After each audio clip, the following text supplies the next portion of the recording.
Hi, this is Jeff with Gamer Theory. Today we're going to be looking at Marvel vs. Capcom 3 Fate of Two Worlds.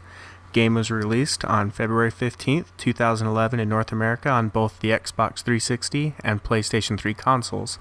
The game is rated T for Teen, and it's a follow-up to Marvel vs. Capcom 2, which was released back in the year 2000.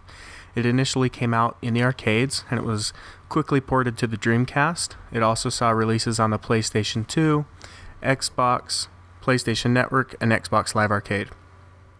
Up until, right now, really, Marvel vs. Capcom 2 has been an active game to be played in the tournament scene, so it's been a long time coming for the sequel to come out.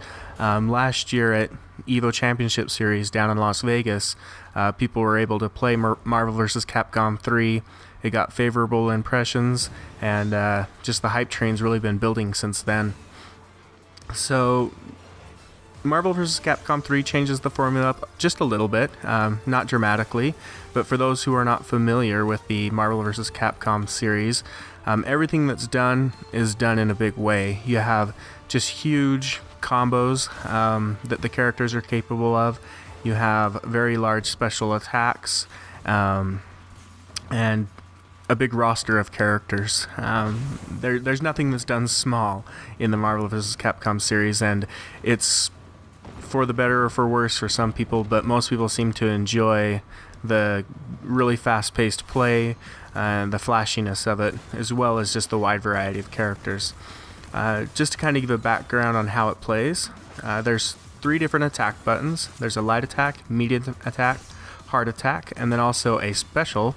The special is used to kind of link combos together. If you're on the ground, it pops your opponent up into the air where you can continue a combo that you have started on the ground. If you're in the air and you hit it, it'll slam your opponent into the ground. So using it in combination with the attack moves as well as the special attacks, it kind of is able to chain your combos together or end them in a way that you can set yourself up for something different. What you're seeing here is actually the intro to the game, and I think they did a great job with it. It's one of the better ones I've ever seen for a fighting game. It looks great, and it's just a nice way to introduce you to the whole Marvel vs. Capcom theme. Getting back a little bit to the way it plays, you choose 3 characters, and that comprises your team. You'll fight against, obviously, another team of 3 characters, and rather than a best-of-3 rounds format you see in many fighters, it's just simply defeat the other 3 characters, and that's the end of the match. Again, the game relies very heavy on combo play, and obviously the matchups that you can get. So with those 3 characters, they allow you to tag in or tag out characters on your team at will, and being able to do them at the right time is really important. There's just some matchups that are really, really favorable, and you want to try and get into those and make sure you're not on the wrong end of things. You can also kind of tap in a character for a quick momentary assist move. They'll come in, perform an attack, and then leap off the screen. So let's get a little bit into some of the modes of the game. What you're going to be seeing right here, first off, is just the normal arcade mode. Arcade mode is just, it's the story mode, single player portion of the game where you'll fight against the computer and work your way up the ladder of opponents until you face the final boss. As expected, the final boss is pretty crazy, pretty challenging. I won't spoil it, even though it's been spoiled many times online already, but it's a crazy fight.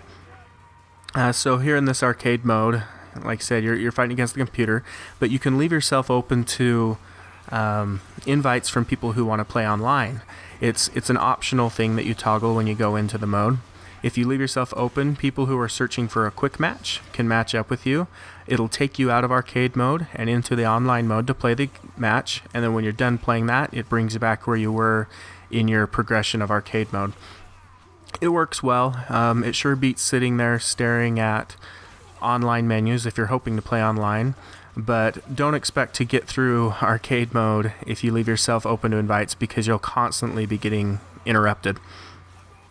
Another one of the offline modes happens to be the versus mode, where you just play against a friend in offline fashion, so sitting in the same room.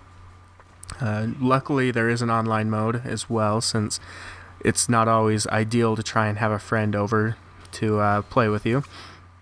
The online mode, it's a little bit shaky right now. It's better than it was at release. I mean, on release day, I was trying to get into an online match for over an hour, and I just simply couldn't do it. It just had the same problem that we saw in Street Fighter 4, where it finds your opponent when it goes to connect you. Error message pops up that says the connection has been lost, and then it boots you back out to the a couple of the menus back. So that's disappointing. It is getting better, but it's worth noting that it still has plenty of hiccups that need to be ironed out. What you're seeing here now is practice mode. Practice mode, you have a computer opponent that just kind of lets you sit there and wail on them. You can try out your different special attacks. It's a good way to learn characters, get a feel on the way they move. You can reference command lists and try out their special moves, or you can see how player combinations work. So yeah, that's a great thing to jump into if you're unfamiliar with a character. It's worth doing definitely before you jump in and try your luck online. I want to point out, however, while I'm here in this training mode, the background. It's one of the levels from one of the Capcom games, and it's obviously Ghosts and Goblins. This is Demon Village, and this was one of my favorite looking levels in the game. I don't know if you noticed a little bit earlier, but you could see Firebrand flying around in the background, and it just looks great. The music sounds great for all of the levels, and they did a really good job with the fan service here. Fans who are looking to kind of see their favorite locations from Capcom and Marvel locations will not be disappointed. Just make sure, since the game moves so fast, you don't catch yourself looking at them too hard. But I let this one kind of go so you can get a good look at it. As far as the roster is concerned, it's a nice, strong roster of characters. More will be coming via DLC. And the characters that are in the game, they behave very much like they did in their original franchises. So you don't have someone like Arthur from Ghosts and Goblins coming in and just flying all over the place, doing super fast hyper moves. He's a much more deliberate character, and same goes with the Beautiful Joe. He's not just flying all over the place like crazy. He acts like he does in his game. So it's really great. They did a good job about that. They also did a good job making sure none of the characters were throwaway. I'll talk a little bit more about balancing later, however. The next mode we're going to take a look at is mission mode. Mission mode is where you choose one of the characters, because each character has their own set of missions, and the game gives you something that you need to do in order to pass the mission. Here I chose Morrigan. I didn't know how to use her very well, so I thought I would try her out. It's telling me I need to perform her Soul Fist with a medium attack. There I was able to do it, and I cleared the mission. The second one tells me to do a Vector Drain with Light Attack. Unfortunately, I didn't know what move Vector Drain was, so you can see me kind of experimenting with the controls there. And then I had to reference the command list, look it up, and see it. It would be a little bit easier if when they told you what it is you need to do, they also told you how to do that move, rather than having to constantly refer to the command list. It would make learning characters a whole lot easier, since this is a great place to come and discover new combos. The other thing is you don't get any feedback when it's telling you to perform combos. If you do it incorrectly, it's not telling you if you do it too fast or too slowly. It would go a long way towards making the game a bit more user-friendly if they were able to do that. However, it is a great mode. So just kind of to wrap things up, I think the graphics of the game look great. It's rock solid frame rate, and the timing is very important in this game, so it's nice that you don't have to deal with any frame drops. Even online it's rock solid. There are those connection issues. The characters, they did a good job. They're well integrated into the fighting system. Every character is viable. There don't seem to be any throwaway characters. There's a few balancing issues right now, but they're not glaring. A couple characters seem to be a little bit overpowered, but like any great fighting game, Capcom will be introducing some balancing as time goes on.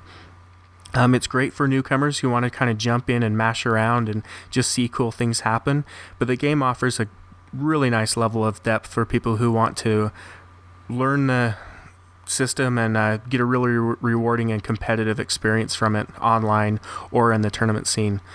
Overall, it's a great game. I highly recommend it, and I give it a 4 out of 5.